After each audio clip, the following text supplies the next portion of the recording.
Oh man, I was burned out. I burned out as a real estate agent in the third year of my career. Why? Because I was working 7 days a week. I was the first in the office, the last out of the office, and I was doing absolutely everything in my business. But I knew there was a better way. There was a way out. There was a light at the end of the tunnel, and I found it, but it was really, really expensive. I had to hire a personal assistant to get rid of the things that I should not be doing. So let's dig in. But before we do, make sure that you like and subscribe.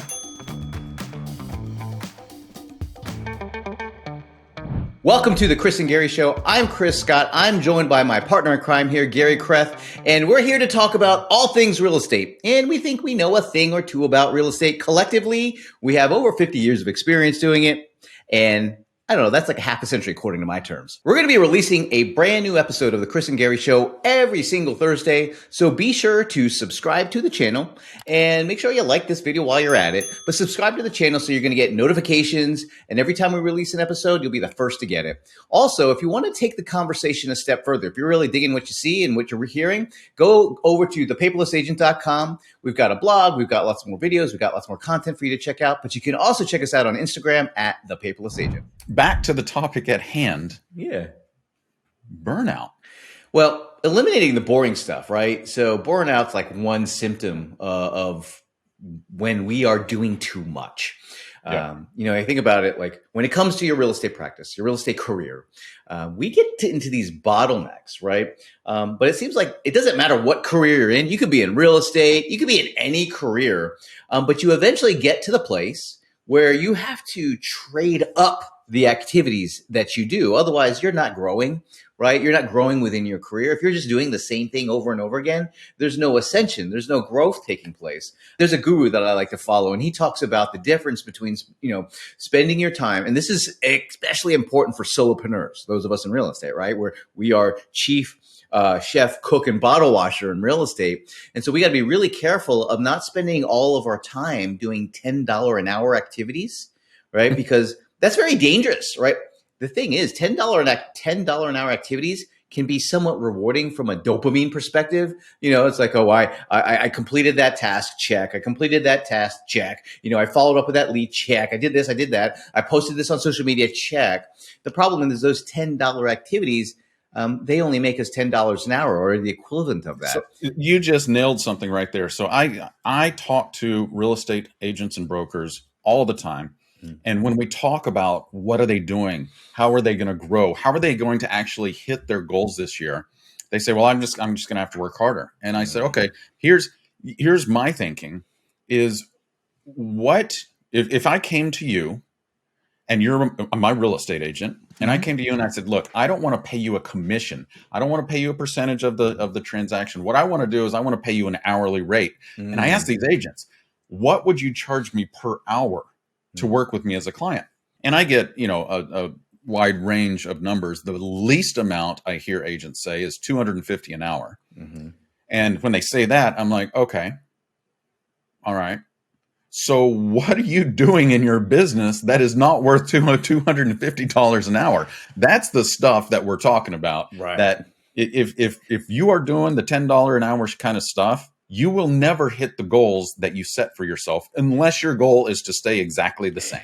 Well, I think it's really easy to get caught up in doing it because a $10 activity, a $10 per hour activity maybe is like posting something on social media, right? A $10 activity might be, editing an email that you're going to send out. A $10 activity is the administrative stuff that you're doing.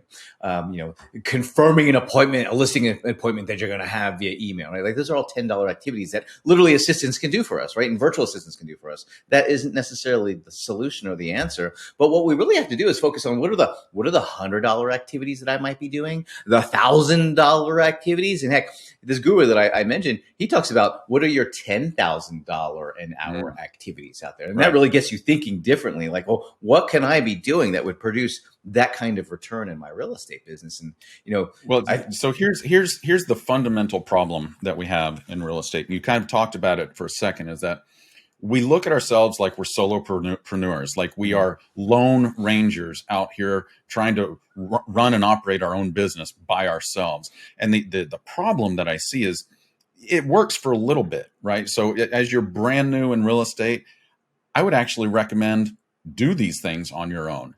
because you need to have the knowledge of what's happening before you go like replace yourself in these activities. But I mean, I'm talking about all the way from any sort of marketing that we do. I should not be doing marketing. I'm not a marketer. I'm a salesperson. That's what I do. I work with my clients. But if we have marketing, and I remember the times when I was stuffing envelopes and licking stamps.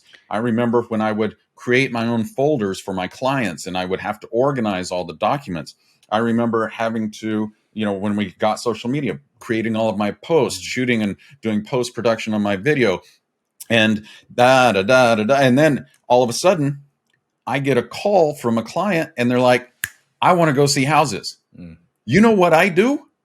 What? I drop everything else and I go show houses. Yeah, because that's the important thing to do, right? Like that's the thing you got. Well, it is what I'm supposed to be doing. Mm-hmm. The problem is being the bottleneck in your business is when I drop those other things, there's nobody there to pick it up and carry it to the end line for me. They just get left there. Sometimes I remember to come up, clean it up, or sometimes I just forget it and it never gets done. You think about it, even so, once you get those customers, right, then all of a sudden for many people, right, oh, now I've got, I'm going to do the listing coordination. I'm going to do the, basically contract to close on my own, all the transaction management, right? All of that stuff, by the way, can be outsourced to people. There's great services out there that do it. You think about, okay, well, what would I be doing instead? All right, well, let's say I don't have a customer to work with, so maybe I should be doing that marketing activity. And I would say, well, in the beginning, yes. But over time, if you really want to ascend within your real estate career, you have to start thinking about deal flow. Like, what are the sources of my listings that I'm going to be? How do I cultivate sources as opposed to chasing after the next one? How do I cultivate new offers of help that might attract new listings and new sources of business to me, right? And spending time with clients, of course, is always going to be some of your highest and best use. And that, I think, is where we got to, when you're addicted to just doing the minutia, and I think it is a bit of an addiction sometimes, right? Because you can get busy. We stop thinking about the big picture of what we're really trying to accomplish. And because you ultimately are the CEO in your business. I mean, I know it doesn't feel like it because you're a solopreneur. It's just us selling real estate and working with our customers. But Garry, you talk about this concept of, the business of you, right? The business of you being that you are essentially the CEO in a real estate practice. It is a business, right? I mean, even if it doesn't feel like it, it still is one, right?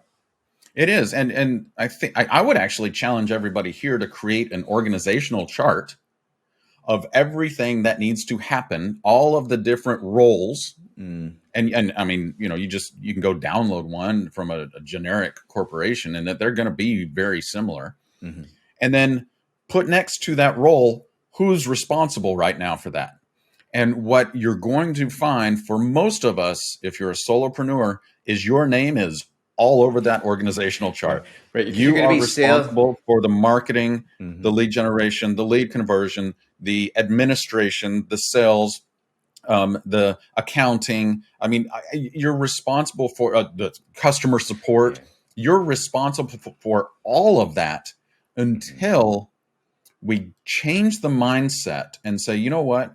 I'm not willing to experience the negative effects of me being the bottleneck in my business. I'm not willing to experience that burnout again. I'm not willing to get really frustrated because I have to do these things and I just don't wanna, I'm not willing to crash my motivation and my excitement about my business because of all of the junk that I have to do. I'm not willing to experience the feast and famine that comes in real estate, because what happens is that if I don't get help to do these things and I drop them, I drop all of my lead generation, my marketing, I drop them because I have to deal with my clients, what's going to happen is in 90 days, I've sold all of the real estate I have to sell. And I'm going to be looking around saying, where's my next deal? And it's not coming. And then you're chasing your next deal. And then you're chasing. It's like, it just leads to massive frustration, burnout. It can lead to people just saying, I'm done. I'm going to go get a job. Well, it's interesting, Garry, when you think about, there's three primary pillars in a business, right? You've got essentially sales and marketing, you've got operations, and you've got finance. And within those, primary functions, you have all of, the smaller roles, and we play all of it. Like we have to play all of it. And I notice the tendency is we play to what we're comfortable doing. We play to what we enjoy doing, right? And that's usually in the operational side of things because that's where we're working with customers for the most part. Most of us ignore the CFO part of our function, right? If we want to know how much money we're doing, we just check the balance in our bank account to see how we're doing, right? And then on the sales and marketing side, yes, we're usually pretty good salespeople because we're people. But marketing itself is more technically driven these days, right? And there's a lot of skill associated, but we try to do it. But here's what happens, Gary. So you take those three primary functions and all the sub functions of sales and marketing and operations and finance. And within a real estate practice, it's like this big to-do list.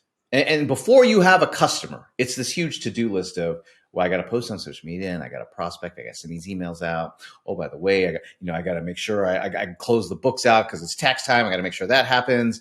And so all of a sudden, though, our efforts produce a customer and the to-do list multiplies exponentially every time. You get a buyer, all of a sudden, poof, all this other stuff. You get a seller, a listing, poof. Now all of a sudden, you're just busy trying to operate and take care of those customers. Everything else goes by the wayside. Why? Because there's only one person processing each single task within that to-do list. It's just a recipe for failure, right? It's just a recipe. It is. For failure. And you said this just a second ago. I want to really hone in on this is that we are not experts at everything. Okay. So there are things that I'm marginally good at. There are things that I'm okay at. There are things that I'm just terrible at. And then there are things that I'm excellent at. I need to focus on the excellent and start replacing all of the marginal, the bad, the boring. I mean, you touched on that too, is that if I don't get excited about doing something in my business, it's not going to be done well. It brings back that whole adage of done is better than perfect. I do agree with that, but maybe getting it done better than just getting it done. There's a time and place for that, right? I would never want to compromise on our customer experience, right? Oh, I got it done. Oh, I got the listing sold, right? Oh, forget the fact that I didn't, make good on the promises that I had made in terms of trying to get top dollar or trying to get it done in a certain time frame, right? Like, okay, now if I'm compromising my client experience, well, that is all of a sudden, again, all of this is connected, and getting help is really the answer. I think that as an entrepreneur, as a solopreneur, as a real estate professional, a self-employed person, asking for help is one of the hardest things to do. I don't know what it is, but every time I've talked to somebody, pretty much anybody, it's pretty rare where I've encountered, that self-employed person who doesn't have difficulty asking for help. But I think most of us who are self-employed, there's just something about, I don't know, maybe it's because the fact that we're self-employed, we're used to doing everything, and asking for help maybe feels like I'm failing. Maybe asking for help feels like, oh, maybe that will show that I'm not that great in all these areas. But it is the first thing. And I know for me personally, asking for help is the last thing I'm going to do. Literally the last thing I'm going to do. If I've got a problem, if I've got overwhelmed, if I got all the stuff going on, I will do everything and anything before asking for help. Yeah, you'll force it, you'll push through, and the problem is you're going to hit a wall. Yeah. So I agree. I think asking for help is a superpower, and I don't want everybody who's listening here to experience the breakdowns that I have had, and I know that you have had, before we say, I'm going to get help. The thing is, getting help in the old days, usually it meant, like back in the 90s when you experienced that burnout because you were doing all of it, right? There weren't as many options back then as we have today, right? No, technology did not exist in any sort of fashion like what we have now. Literally the only way to get help was to go hire somebody full time. There weren't virtual assistants that are a fraction of the cost. I literally hired somebody for $45,000 a year to come sit in my office with me, and I trained them to get everything done. And even when I had the help, I would still become a bottleneck because, she'd come to me and say, hey, this is my first time to do this. Can you teach me how to do it? And I would just say, well, just give it to me. I'll just do it. It's going to be faster for me to do it than to teach you how to do it. And that's like the absolute Worse, wrong. you hire somebody to do something and then you do their job for them, right? That's crazy. That's like insanity. But now, Chris, there are other solutions to getting help that are not as expensive. In fact, they are a fraction of the cost. Yeah, I think there's, three primary ways that we can get help these days. There's tools, and we'll get into this. I think we should get into this a bit. Tools include things like technology, right? You've got what I would call like contractors or freelancers or service providers, right? That's like being able to go to Upwork or Fiverr, and being able to get those small tasks done for us, right? Or even something like TaskRabbit, where you can go out there. I was going to say TaskRabbit is a great tool for realtors. I mean, should we be putting the signs in our listings yards? No, probably not. You could totally have somebody do that. So tools, contractors. And then the last one I look at is hiring, because that's a big ask for most self-employed people, because you end up doing what you found yourself doing, Gary, is that you end up having to teach, train, educate, make this huge investment of time to get them to do what it is you want them to do. And who knows how long they're going to stay with you, right? Like, it's not like you're bent on building a big organization. You're just looking for help. And so I think that we'll touch on that one last, but like tools are great. From my opinion, this is the first place. This is the absolute first place everybody should look for a solution to your bottleneck problem is tools and technology. The very first place. Why? It's going to be the cheapest, easiest, fastest way to implement and get things off of your plate. Yeah, a great example would be, there's a lot of transaction management systems out there. Absolutely. But, a CRM is a tool. There's tons of marketing tools out there, by the way. You think about like, I'm going to have to send this email out. Oh, okay. Well, in the old days, maybe you had to send that email out to 100 people individually. Well, there's marketing tools out there. We'll batch process that. Think about postcards. Gary, remember back in the day, I'm sure you still have an aversion to licking stamps from when you used to do your mailers, right? Well, before there were these software solutions for postcard mailers, I bought one of those big HP color laser printers, and we had cardstock, and we printed all of our flyers. We printed all of our postcards ourselves. We had one of those paper cutters, and we knew exactly how many pieces of paper we could get in there to get a sharp edge on the postcard. And then, I mean, it was insane. The amount of time, money, and energy that we spent to send out postcards was insane. Crazy thing is, I was just thinking about this. Anybody who has mailed recently doesn't know necessarily what we're talking about, because in the old days, you had to wet the back of a stamp. These days, it already comes pre-sticky. You just peel the stamp off and stick it on a postcard, right? Back in the day, remember, you'd actually sometimes, you get the fancy sponge that was wet, and you would do that. Oh, I had all of it. but I can still taste that. I can still taste that nasty glue from. I was just thinking the same thing. I'm like, oh. How toxic was that? I don't know. I'm sure there's going to be cancer suits at one point in the future over everyone licking those stamps. But the thing is, today you don't have to do that, right? Like the combination of technology and these services that I know, just from our own stuff, it costs about $1 to print and mail a postcard, and I don't touch anything, and I don't have to lick the stamp. There are such advanced technologies now that I say, here is my new listing. This is the address. I want you to mail out to the 500 closest neighbors who own or occupy their house. Their technology will go in, pull that, send out the postcard without me doing anything. Well, here's another example of how technology can serve us. Like one of my favorite things to do right now is we're really heavy on video marketing and online video marketing.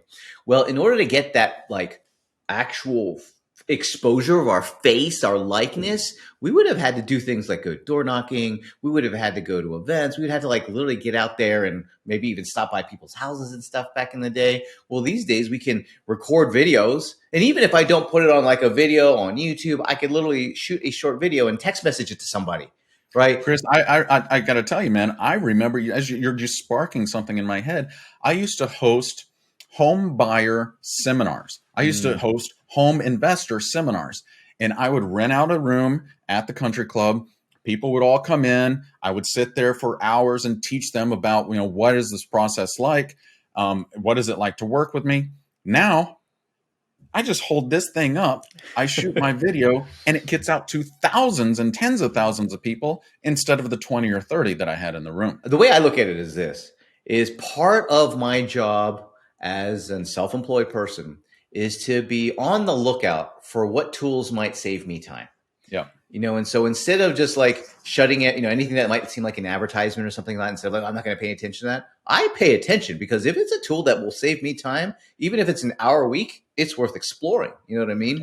Yeah. And so I think looking for tools can produce superpowers for us. I think about like the old days, carpenters used to use hammers to hammer nails as they were framing a home. Well, now they have like those pneumatic drills, or, like the hammer gun, right? It's a button. Think of how much faster it is just to point and click to get that nail in there, instead of having to wear your arm out all the time, right? And so now they have the superpower, because now they can frame a home, 3-5 times faster than they used to in the past. That's a superpower. Think about in real estate. How do we create superpowers through the use of these tools? Whether that's providing better service, whether that's creating better and more effective marketing and client customers, better ways to build your brand and reputation. There's tools for all of it. And we just got to be paying attention and on the lookout for it. But there's also, I think, like contractors, service providers, there's also a whole set of things where we can outsource, delegate activities to save ourselves time, right? Yeah. Instead of having to hire. And I feel like, you were talking about the three different pillars of an entrepreneurship business, of any business really is, the first one is sales and marketing. Well, I'm going to do all the sales myself because that's what I do. However, the marketing, man, I can outsource that. I can have people who are virtual assistants or who have companies like the Paperless Agent. I can have them go and execute on all of my marketing for me, to where I don't have to do that anymore.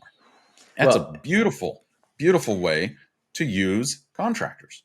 Yeah, it could be everything. I mean, an easy one is managing contract to close, right? Like what's the average? $300 to $500 to have someone do that for you? Like, it's just so worth it. And I hear this all the time. Agents are like, well, I just want to make sure everything's done. I say, okay, go hire the best contract to close company, and they will get it done much better than you can.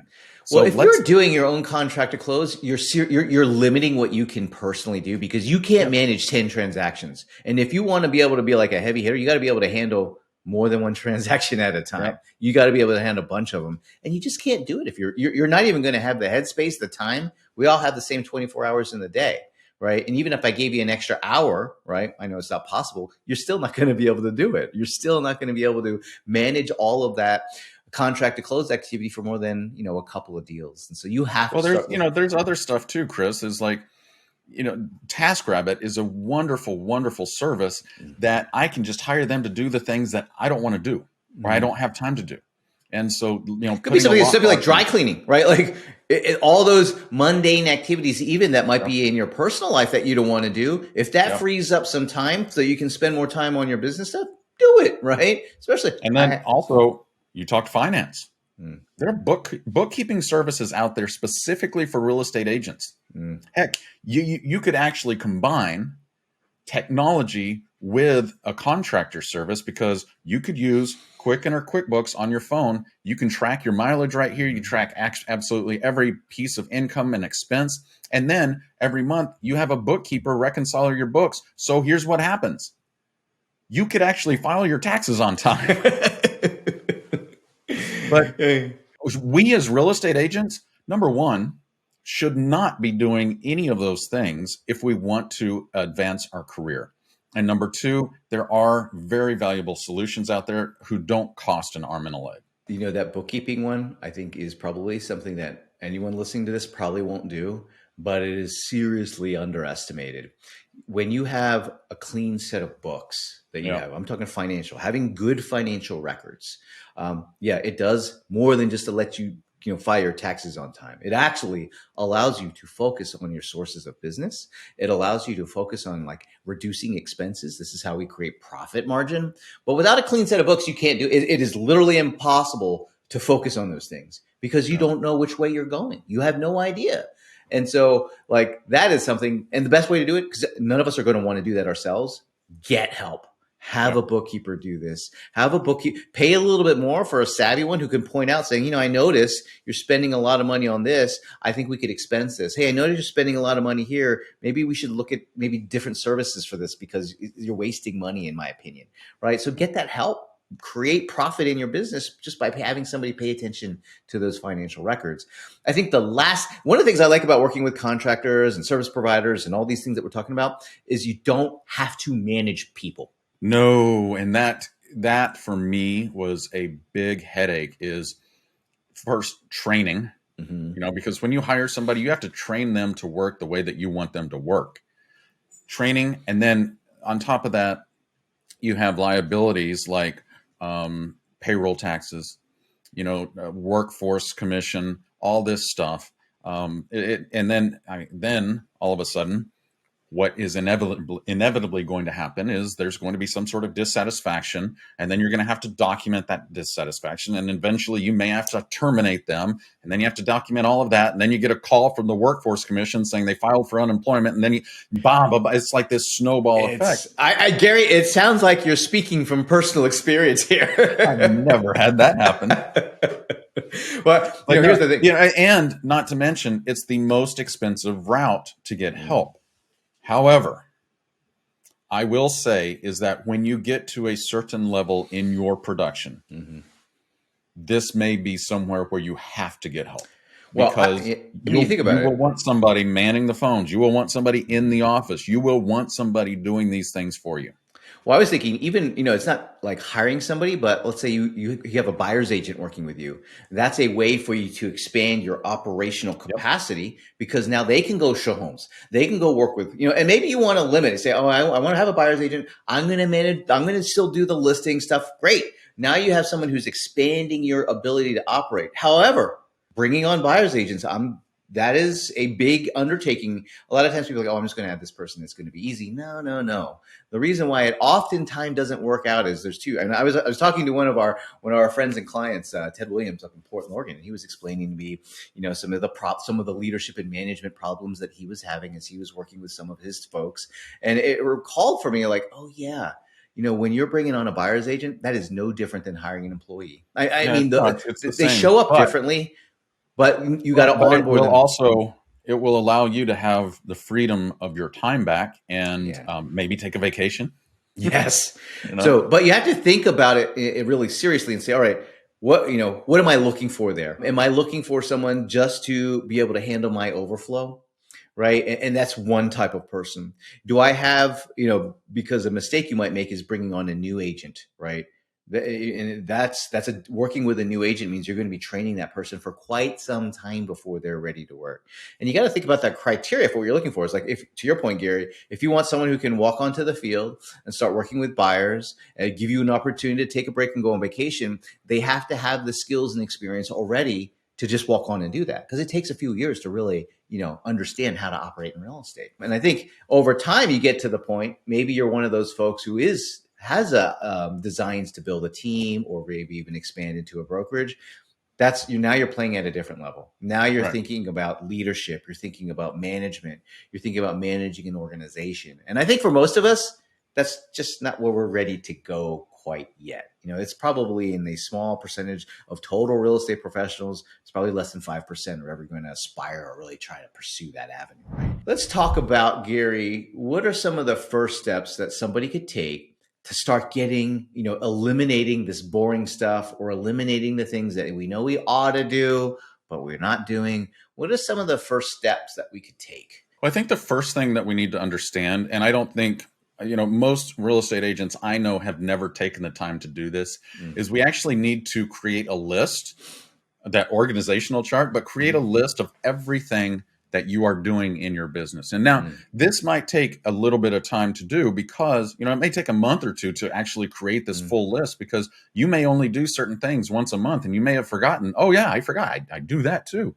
But you've got to make a list of everything that you're doing and of everything that you should be doing, because let's be honest here, we're probably not all doing everything that we should be doing on a consistent basis. I think that is that's the starting line of where we need to get started. Peter Drucker, father of management science, says, if you want to increase the output that you or your team or your organization has, you have to keep track of what you're doing with your time, not because you need to necessarily say, oh, I can optimize this, I can optimize that. It's rather to say, of these things, what really produces results? What can I get rid of? And what do I need to delegate? Right. Yes. And having that list is that starting point. I think the next thing, once you have that list, and it might take some time, it might even take longer than a month, Gary, because think about it. Let's say you're working with a buyer and, let's say they're going to be looking at homes for about 2 months. I think that's about average. A buyer's going to look at for several weeks before they commit to making an offer. There's certain activities that you might only do at a certain point in the process of working with that buyer, right? And it's like, oh yeah, I got to do that too. Or same thing with a listing. So it may take some time for you to be able to create that list. But once you have that list, and there's no reason to not, you don't need to wait, I think, to do this next step with that list, is to start identifying what are the criteria, what are the conditions of satisfaction, that I'm going to use to evaluate whether this task is being done well or not, right? Mm-hmm. So let's say, a good example might be marketing. Like marketing, many times when we're doing marketing ourselves, we don't create criteria for what should happen. Because we're doing it, we're just glad to get it done. We can't take a step back and say, is this being done well? Is this marketing generating the results that I want? Is it generating leads? Is it generating listings? Is it generating customers? A lot of times when we do marketing, we don't look at it from that criteria because it's hard to be the doer as well as the quality control person at the same time. Yep, especially in areas where you don't have the skill or knowledge, right? We may be really, like Gary, you're a great salesperson. No one really needs to tell you, hey, this is what you need to do sell better. But let's say you are going to offload a part of that to somebody else. You better have criteria, because otherwise you're going to be very unhappy because you're so good at it, right? You're going to be unhappy and you need to be able to communicate that criteria, or at least evaluate if you're going to be using tools or service providers that you understand, all right, I want, if I'm going to have somebody do, let's say, transaction management, my expectation is that when a customer, when one of my clients asks a question or, they have a communication, that it's going to be within 5 minutes they get a response. If that's what your expectation is and that's what your criteria is and you don't communicate that, well, it's not going to happen. And you're going to be there will be breakdowns and things will fail. And then you'll be disappointed and frustrated. And then you'll be like, why did I ever listen to Gary and Chris and go get help anyway? Well, I think the fact is you don't have to start with really big things. It's easy to always think, oh, I'll get all my time back if I could go find a transaction coordinator. I'm going to get all my time back. This is a great point. This is all about baby steps. One thing that you and I had spoken about in the past is find the small things that you're spending small amounts of time on that are relatively or very easy to replace yourself in using technology. Do that. And then sit back and notice what it feels like to have it done for you. Like you said, you don't have to swing for the fences in the very beginning. Yeah. This is about baby steps. And then I think what's going to happen is it will become addictive for you to start offloading more things. And then you're going to have a lot more free time that you can choose what you want to do with that time. You can choose to continue to prospect and generate more business. You can choose to network. You can choose to sell more houses. You can choose to sit on your sofa and watch football, or you could choose to go take a vacation. This is the beauty, is that when you have that freedom of time, you have the freedom of choice. Well, and I think it also, when you have that freedom of time, it gives you the mind space and place to make better decisions. It gives you the creativity that you need, the space and place to be creative as you think about what I really want to accomplish with my real estate career. How do I want to help my clients in a unique way? How do I build a unique brand and reputation in the marketplace, right? You need that creative space, and the only way to do it is to take those first small steps. Literally saving yourself 15 to 30 minutes a week on something is a win, because that's 2 hours a month. or something like that, right? Did I do that math right on the fly? I think it's something like 2 hours a month if it's a half-hour week, right? And so on average. So just getting those hours back is a big deal because those were hours you did not have in the past. Right. So here's my request for everybody here watching. Take that first baby step. Start documenting what it is that you're doing, and then start offloading some of those small things that you realize, I should not be doing this. If you have already started offloading and you're starting to save time, or you have other recommendations, comment down below. We'd love to hear from you. And while you're doing that, make sure that you like this video and subscribe, because we want to see you on the next episode.